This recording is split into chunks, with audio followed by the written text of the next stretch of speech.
আমি অ্যাডভোকেট মোহাম্মদ ইয়াসুফ ইসলাম। আমার বাড়ি এইটাই, আমার গ্রামের বাড়ি। এই পাশে, ওই পাশে আমাদের বাড়িটা, ওই যে ওখানে দেখা যাচ্ছে, এটা আমাদের বাড়ি।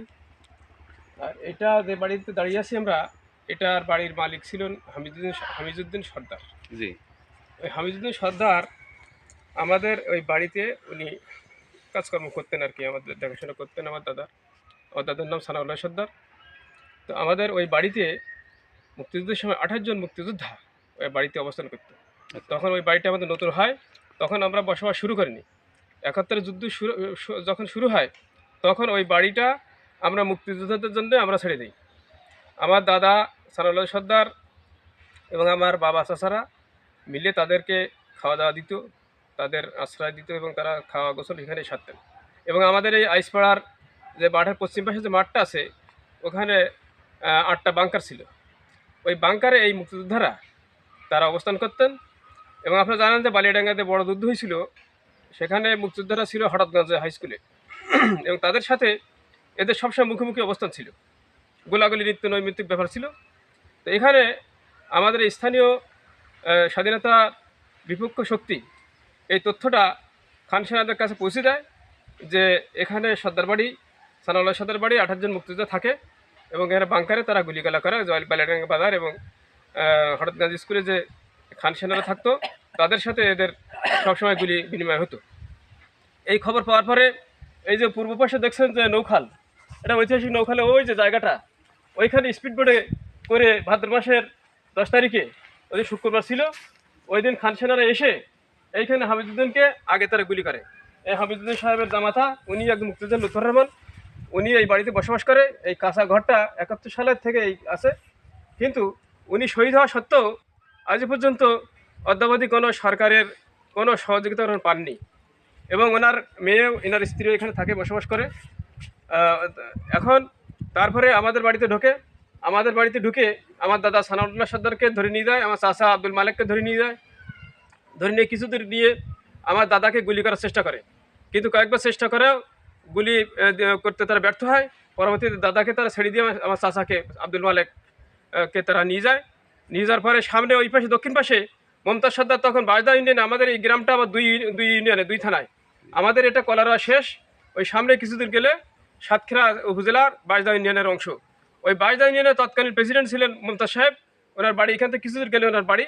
তারপরে খান সেনারা ওনার বাড়ি, দোতলা বাড়ি ছিল, দোতলা বাড়িতে অগ্নিসংযোগ করে।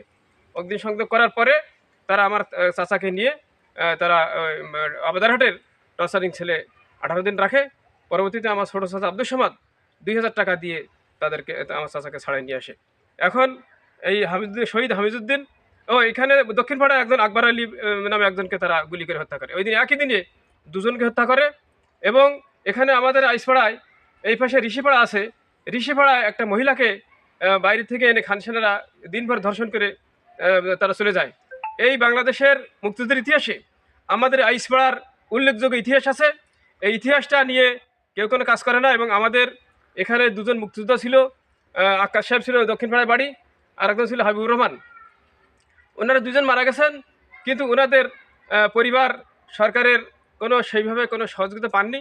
তো আমরা এই আজকের আপনাদের মাধ্যমে আমরা বলতে চাই যে আইসপাড়ার এই ইতিহাসে, বাংলাদেশের মুক্তিযুদ্ধের ইতিহাসে আইসপাড়ার যে উজ্জ্বল অবস্থান আছে, এই বিষয়টা আপনারা একটু তুলে ধরবেন সংশ্লিষ্ট কর্তৃপক্ষের সাথে, এবং ওনার জামাতার কাছে আপনারা। আমি একদম ট্যান্ডিংম্যান মুক্তিযোদ্ধা, হাকিমপুরের ট্যান্ডিংম্যান মুক্তিযোদ্ধা। কাগজপত্র আছে আপনার কাছে? হ্যাঁ, কাগজপত্র আমার কাছে নেটে জমা দিলাম এক সময়। কাগজপত্র 1914 সালে জমা দিলাম, 2014 সালে। পিছনে যে বাড়িটা দেখছেন, এটা আমাদের বাড়ি। আমি অ্যাডভোকেট মোহাম্মদ ইয়াসুফ ইসলাম।